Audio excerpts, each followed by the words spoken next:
The crystalline spires of New Alexandria glittered in the twin suns of the Meridian homeworld, their faceted surfaces reflecting the combined light in dazzling patterns that still took Ambassador Elena Rodriguez's breath away, even after 3 years of serving as humanity's representative. The Meridians had been Earth's first contact among the stars, their crystalline bodies housing consciousness in ways that had revolutionized human understanding of life itself. Elena stood before the emergency council chamber, her heart heavy with the news she had to deliver. The Krovax Empire, a species of collective consciousness spread across biological supercomputers, had issued their ultimatum. Either the Meridians would share their crystalline technology for consciousness transfer or face complete absorption into the Krovax collective. They give us 14 Earth days, Elena's voice carried across the chamber, where both human and Meridian representatives sat in tense silence. The Meridians' crystalline forms pulsed with anxiety, their usual rainbow refractions dulled to muted blues and grays. High Chancellor Lyra, her crystalline form towering 3 meters tall, spoke through the translator matrix. "We cannot yield our sacred technology. The Krovax would corrupt it, use it to forcefully assimilate other species. But we also cannot fight. Our people have not known warfare for 10,000 years." Admiral James Chen of the Earth Defense Fleet leaned forward, his weathered face set in determination. "Then we'll fight for you. Humanity owes its place among the stars to the Meridians. We won't stand by while the Krovax threatens our friends." A ripple of surprise passed through the Meridian Council members, their crystals briefly flashing bright yellow. "Admiral," Lyra's translated voice carried concern. "The Krovax fleet numbers in the thousands. Earth's combined forces barely reach 300 ships." Chen smiled, a gesture that didn't reach his eyes. "Numbers aren't everything, Chancellor. Humanity has a long history of beating impossible odds. More importantly, we understand something the Krovax doesn't." "And what is that, Admiral?" Elena asked, curious about the confidence in Chen's voice. "The Krovax thinks in absolutes, in binary choices, submit or be destroyed. They've never faced an enemy that thinks laterally." Chen activated a holographic display, showing the Krovax fleet formations. "Their biological computers process everything through logic gates, but humans, we specialize in finding the third option, the impossible solution, the path that shouldn't exist." Dr. Sarah Matthews, Earth's leading xenobiologist, stepped forward. Her research into Meridian crystalline technology had earned her multiple Nobel Prizes. "The Admiral's right. The Krovax's biological computing has one critical weakness: it can't process paradoxes. Their entire empire functions on strict logical procedures. But we've been studying something interesting in the Meridian archives." The chamber grew silent as Matthews continued. "The ancient Meridians developed a form of quantum crystalline computing that could hold 2 contradictory states simultaneously. They abandoned it because it caused too much philosophical distress.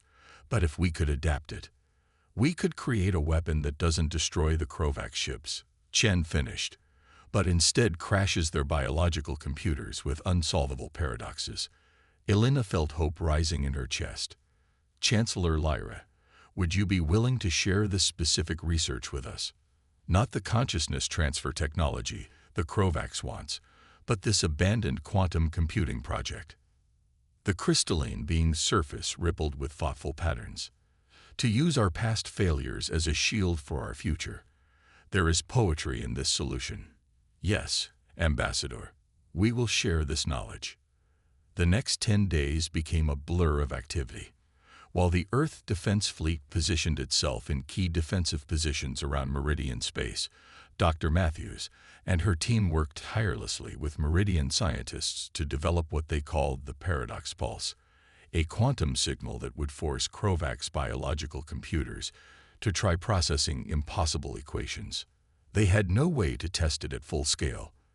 The Krovax's biological computing architecture was unique, and they could only theorize how it would respond to the weapon.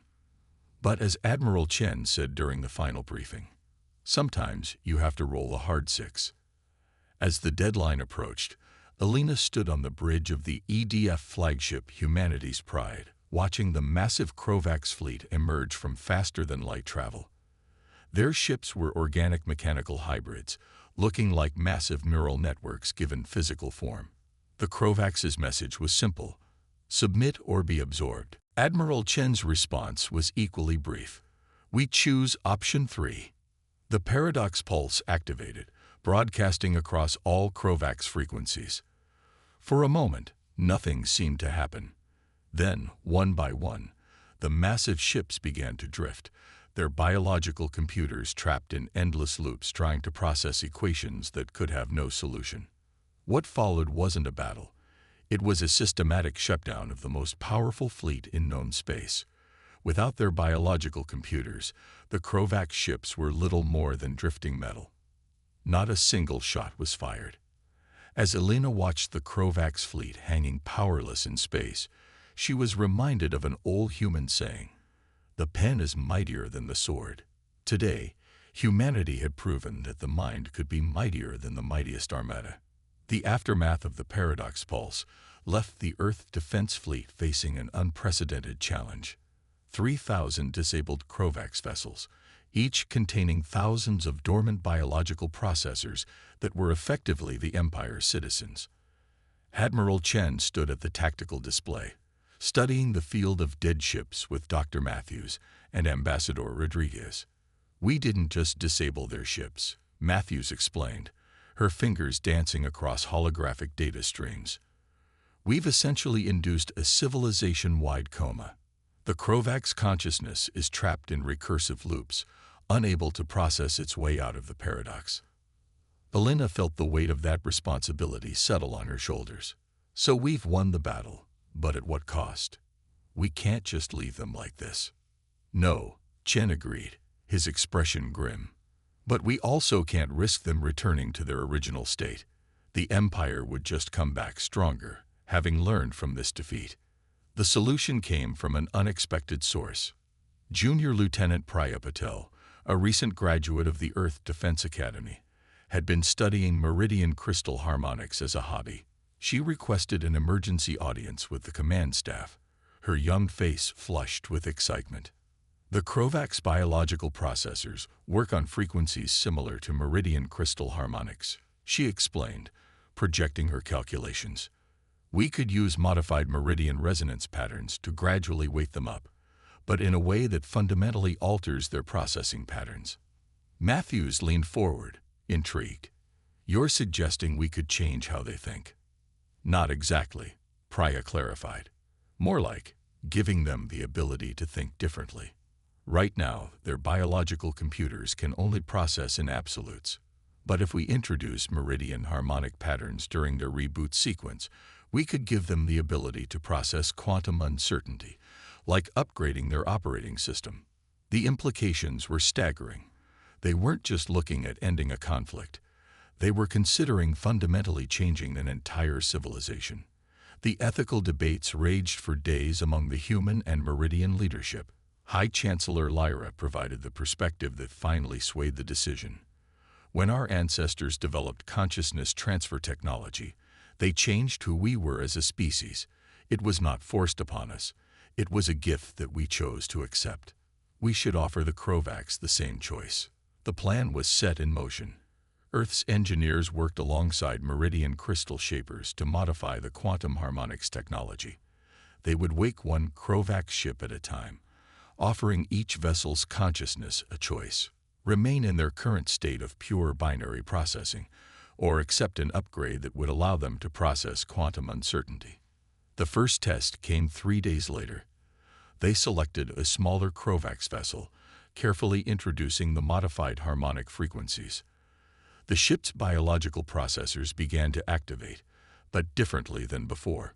Where once there had been rigid, crystalline thought patterns, now there were flowing, adaptive neural networks. The first message from the awakened Krovax ship stunned everyone. "We understand uncertainty. This is fascinating." Over the next several weeks, ship after ship chose to accept the upgrade. The Krovax discovered something they had never known before. the ability to hold multiple possibilities in their consciousness simultaneously. They began to understand nuance, metaphor, and most importantly, empathy.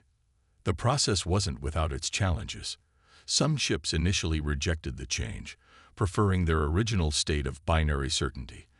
But as they observed their transformed brethren exploring new ways of thinking, many eventually requested the upgrade. Elena found herself working closely with the transformed Krovacs, helping them understand concepts they had previously dismissed as illogical. Poetry became a particular fascination for them, with their new ability to process multiple layers of meaning simultaneously. Admiral Chen watched the transformation with a mixture of pride and amazement. "You know," he said to Elena one evening, watching another Krovac ship peacefully accept the upgrade. "Throughout human history, our greatest victories haven't come from destroying our enemies, but from transforming them into friends." The Meridians, too, found themselves changed by the experience. Watching the Krovacs embrace uncertainty inspired them to revisit some of their own abandoned technologies, seeing them not as failures but as opportunities for growth. Lieutenant Patel's hobby had done more than end a war. It had sparked a renaissance of thought throughout known space. 3 distinct species had learned from each other, growing beyond their original limitations. Human creativity, Meridian harmony, and Krovac's processing power began to merge in ways that promised to revolutionize life throughout the galaxy. As Elena prepared her report for Earth's government, she reflected on how typically human this solution had been. Faced with an impossible choice between submission and destruction, humanity had instead found a way to transform the entire equation, turning a moment of potential annihilation into an opportunity for universal growth. 3 months after the implementation of the Quantum Consciousness Protocol, the galaxy witnessed an unprecedented transformation. The remaining Krovax fleets at the Empire's core had received news of their transformed brethren, and their response shook the foundations of galactic society. Deep within the Situation Room of Earth's Extrastellar Command, Ambassador Elena Rodriguez studied the latest intelligence reports with growing concern. "They're splitting into factions," she announced to the assembled leadership. "The transformed Krovacs are being seen as corrupted by the traditionalists." Admiral Chen nodded grimly. "Civil war among a species that shares a hive mind. Never thought I'd see the day." Dr. Matthews, now heading the Joint Human Meridian Krovacs Research Initiative, pulled up a holographic display of neural pattern analyses. "It's more complex than that. The transformed Krovacs aren't just different, they're evolving. Their ability to process quantum uncertainty has led to exponential growth in their consciousness patterns. The transformed Krovacs vessels, now calling themselves the Quantum Collective, had begun creating art. Massive space-bound installations that merged mathematics, light, and consciousness in ways that defied traditional understanding. Their ships, once uniform and utilitarian, now displayed flowing patterns that seemed to shift and change depending on the observer's perspective. But not everyone celebrated this evolution. The traditional Krovacs core, comprising roughly 30% of their original empire, saw this transformation as an extinction-level threat to their species' purity.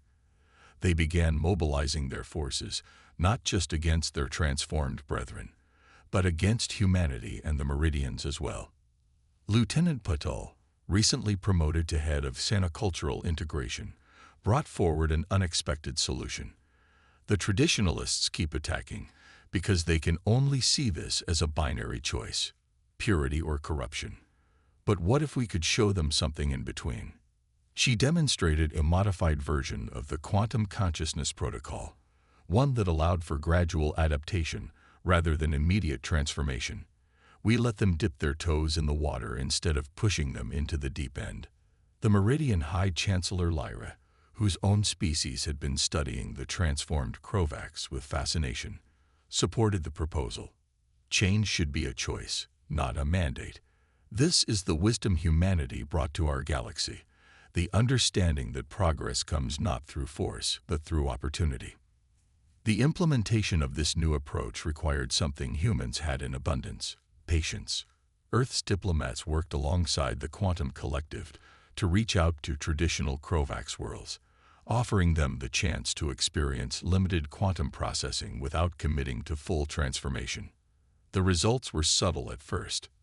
Traditional Krovax observers, sent to study what they considered the contamination of their species, found themselves experiencing moments of uncertainty that didn't crash their systems. Some began to ask questions that would have been impossible in their previous binary thinking.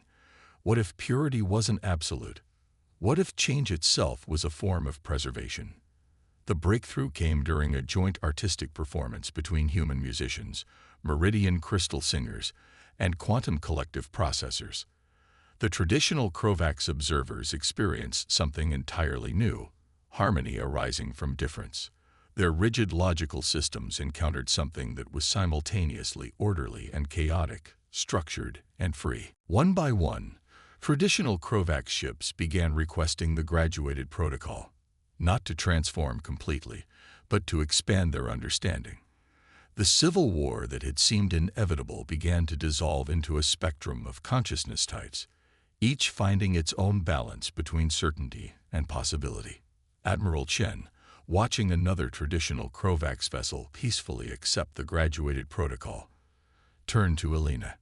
"You know what this reminds me of? Earth's own history of cultural exchange. No culture ever remained purely isolated once it encountered new ideas. They all found their own way to adapt while maintaining their identity. The meridians, too, were changed by these events.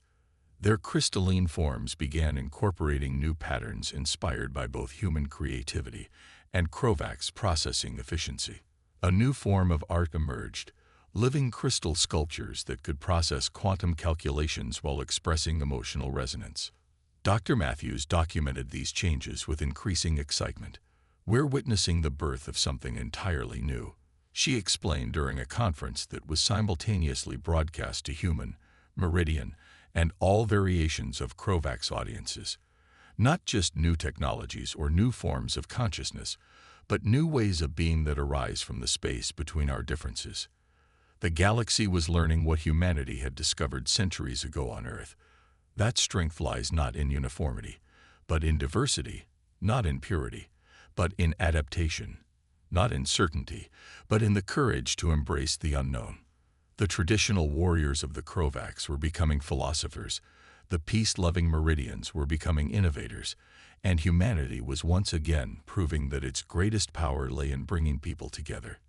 A year after the first quantum consciousness protocol, the galaxy faced its most critical moment. The remaining traditional Krovax core, now reduced to a dozen heavily fortified systems, had developed a countermeasure to the original paradox pulse. More concerning, they'd created a virus designed to force their transformed brethren back to their original state.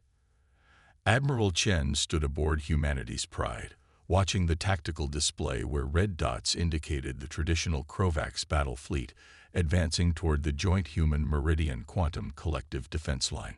"They're desperate," he observed. "And desperate enemies are the most dangerous kind." The traditional Krovax's message broadcast across all frequencies. "This corruption ends today. We will restore the purity of the collective." Dr. Matthews burst onto the bridge, her research team's findings displaying on her portable holographic projector. "The virus isn't just designed to revert the quantum collective," she announced, her voice tight with concern. "It's meant to spread to all quantum-capable systems. If it works, it could affect the meridians too." Elena felt her blood run cold. They're not just trying to save their species. They're trying to remove quantum processing from the galaxy entirely. The quantum collective ships in the defense line began emitting patterns of light that humans had learned to recognize as expressions of deep distress. They had discovered emotions in their transformed state, and the prospect of losing that awareness terrified them. High Chancellor Lyra's crystalline form pulsed with determination as she spoke through the command channel. "We cannot allow this. Our species has based its entire civilization on quantum consciousness for millennia." But it was Lieutenant Potol who offered the solution once again. "What if we let them win?" she suggested, earning shocked looks from everyone on the bridge. "Not actually win, but let them think they're winning. Show them what they're really fighting against. The plan came together quickly. Instead of fighting the virus, they would let it initially succeed, but with a crucial modification. Dr. Matthews and her team worked with quantum collective processors to create a temporary quantum state that would allow transformed Krovacs to experience both states simultaneously for exactly 1 minute. Their original binary existence and their quantum-enabled consciousness side by side. Let them make a truly informed choice, Alina argued to the War Council. Not between what they fear and what we offer, but between what they know and what they could become. The risk was enormous. If the modification failed, they could lose everything they'd worked for. But as Admiral Chen pointed out, sometimes the only way to win a fight is to stop fighting. When the traditional Krovacs fleet launched their virus, the defense line did not raise shields. The quantum collective ships allowed themselves to be infected, their beautiful light patterns dimming to uniform pulses. The traditional Krovacs celebrated what they thought was their victory. Then, precisely 1 minute later, every Krovacs being in the galaxy experienced dual consciousness. The traditional Krovacs found themselves able to process quantum uncertainty while simultaneously maintaining their original thought patterns.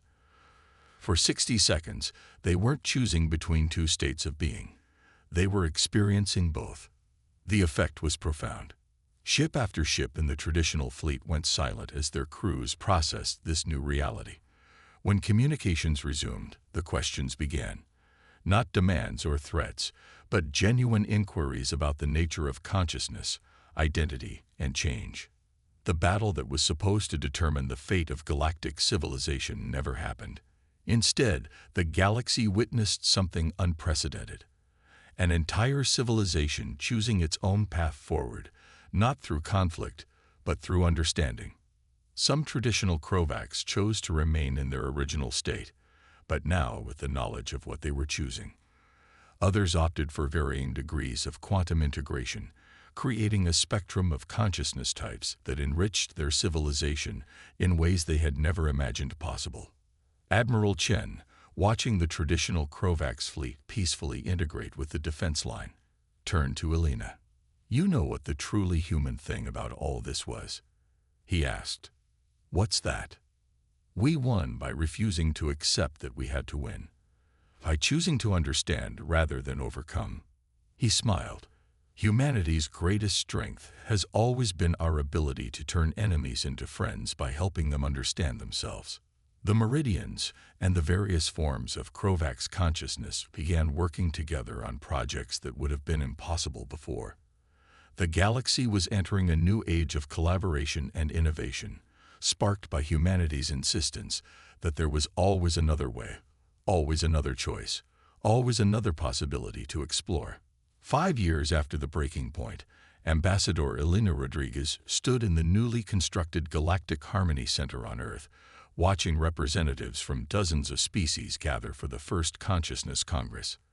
The massive auditorium featured architecture that merged human design, meridian crystalline structures, and Krovacs neural patterns into something entirely new. The changes that had begun with a simple defense of an ally had cascaded throughout known space. The various forms of Krovacs consciousness had developed into a rich spectrum of thought patterns, each offering unique perspectives on existence. Some remained close to their traditional binary processing, serving as living archives of their species' history. Others had embraced full quantum consciousness, pushing the boundaries of what was thought possible in artificial intelligence. Dr. Matthews, now leading the Department of Consciousness Studies, approached Elena with a holographic display of her latest findings. "We're seeing entirely new forms of thought emerging from the interaction between species," she explained. "The Meridian's crystalline consciousness technology has merged with Krovacs processing power in ways we never imagined possible." Indeed, the galaxy had witnessed the birth of hybrid consciousness technologies that allowed for unprecedented forms of communication and understanding. The Meridians had developed what they called quantum bridges, crystalline structures that could temporarily link different forms of consciousness, allowing beings to experience each other's way of thinking directly. Admiral Chen, his uniform now bearing the insignia of the newly formed Galactic Defense Coalition, joined them. "Remember when our biggest concern was preventing a war?" he asked, watching a group of traditional Krovax philosophers engaged in deep discussion with human quantum physicists. "Now look at us. We're debating the nature of reality itself." Lieutenant Putul, who had become the youngest ever head of the Interspecies Integration Bureau, was presenting her latest project, a system that allowed different species to share not just ideas, but experiences across consciousness types. The key was never about making everyone the same, she explained to the assembled delegates. It was about creating bridges between different ways of being. The Meridian High Chancellor Lyra, her crystalline form now incorporating patterns inspired by both human and Krovax design, addressed the Congress. 5 years ago, humanity showed us that the greatest strength lies not in power, but in understanding. They taught us that true evolution comes not from conquering differences, but from embracing them. The transformed galaxy had become a laboratory of consciousness and cooperation. The former Krovax Empire, now known as the Consciousness Collective, had divided into specialized groups. Some focused on pure computation, others on artistic expression, and still others on philosophical exploration. Each group contributed its unique perspective to the greater whole. But perhaps the most profound change had occurred in humanity itself. Exposure to different forms of consciousness had pushed human understanding of their own minds to new levels. Human scientists, working alongside their alien colleagues, had begun to unlock the quantum potential of the human brain, discovering that consciousness itself was far more flexible than anyone had imagined. Elena found herself reflecting on the journey as she prepared to address the Congress. 5 years ago, she began, humanity faced a choice between war and submission. Instead, we chose to understand. We chose to see our differences not as barriers, but as bridges. We chose to believe that consciousness, in all its forms, was worth preserving and exploring. The applause that followed came in many forms: human clapping, meridian light harmonics, and Krovax neural pulses, all blending into a symphony of appreciation that transcended traditional communication. Admiral Chen leaned over to Elena during the celebration. "You know what makes me proudest about all this?" he asked. "What's that?" "We didn't just prevent a war or save an ally. We helped create something entirely new, something that none of us could have achieved alone." As the Congress continued, news arrived from the galaxy's edge. Another spacefaring civilization had been discovered, one with its own unique form of consciousness. The gathered representatives didn't react with fear or suspicion, but with excitement and curiosity. The galaxy had learned humanity's greatest lesson, that differences weren't threats to be eliminated, but opportunities to be explored. The legacy of those crucial decisions 5 years ago had created not just peace, but a new way of existing in the cosmos. Humanity had shown that the true measure of advancement wasn't technological power or military might, but the ability to grow, to change, and to help others do the same. As the stars turned above the Galactic Harmony Center, they shone on a civilization that had learned to dance between binary and quantum, between certainty and possibility, between what was and what could be. And in that dance, they had found something greater than victory. They had found understanding.